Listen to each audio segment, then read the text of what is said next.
Automobiles are responsible for 15% of man-made carbon dioxide emissions worldwide.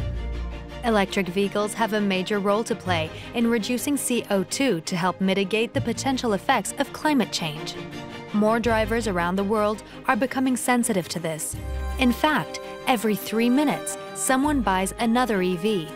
Among automakers, the Renault-Nissan Alliance sells more EVs than all other automakers combined, more than 250,000 so far. Renault et Nissan, au sein de l'Alliance, ont choisi d'investir de manière massive dans le développement d'une gamme de véhicules électriques. Ce choix, nous l'avons fait parce que nous considérons que le véhicule électrique répond aux grands enjeux qui se posent à l'industrie automobile actuellement en matière d'environnement, à savoir le réchauffement climatique d'une part et le problème de la qualité de l'air en milieu urbain. Un Européen moyen va réduire de moitié son empreinte environnementale en conduisant un véhicule électrique. Bien sûr, ça varie d'un pays à l'autre, mais en moyenne, c'est le cas, c'est indiscutable.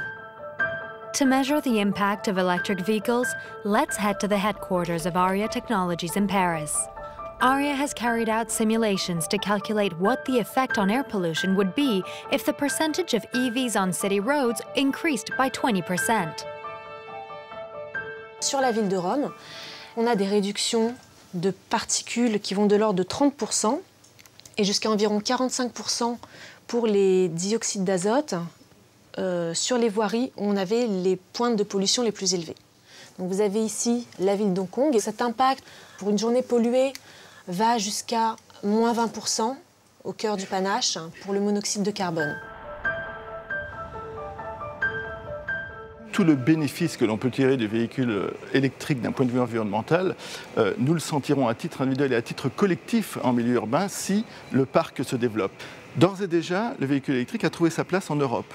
Among European countries, Norway is a clear leader in promoting electric vehicles.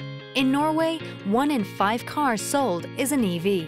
La Norvège est effectivement en train de mettre en place un modèle à suivre dont peuvent s'inspirer les gouvernements à travers le monde. Donc on va avoir des subventions directes à l'achat qui vont faire qu'un véhicule électrique est moins cher à acheter qu'en fait un véhicule thermique équivalent. Et il va y avoir tout un tas de mesures à côté qui vont faire que le véhicule électrique devient incontournable. Par exemple, l'utilisation des voies de bus, qui est réservée aux véhicules électriques, le parking gratuit dans les villes d'Oslo, des aides pour l'installation d'une borne de recharge. But that's not all. The environmental benefits of EVs are being reinforced by the growing use of renewable energy in the production of electricity. Aujourd'hui, à l'échelle mondiale, 50% des nouvelles constructions de capacités de production d'électricité sont des capacités renouvelables. À l'échelle européenne, c'est 70%.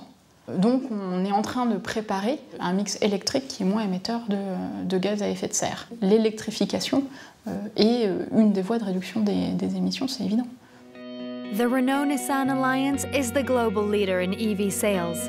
Together, Renault and Nissan have sold more than 250,000 electric vehicles, more than half of all EVs on the road today. On a tous notre rôle à jouer. D'une part, le consommateur qui doit faire le choix et comprendre que ce véhicule est plus performant qu'un autre d'un point de vue environnemental, mais également plaisant à conduire. Nous, producteurs, qui avons à travailler encore l'autonomie des batteries, et ça, nous avons des solutions qui vont émerger. Et puis les pouvoirs publics ont également un rôle à jouer. Donc on est confiant sur le fait que le véhicule électrique n'en est qu'au début de son développement et que le marché va adopter cette solution dans le futur.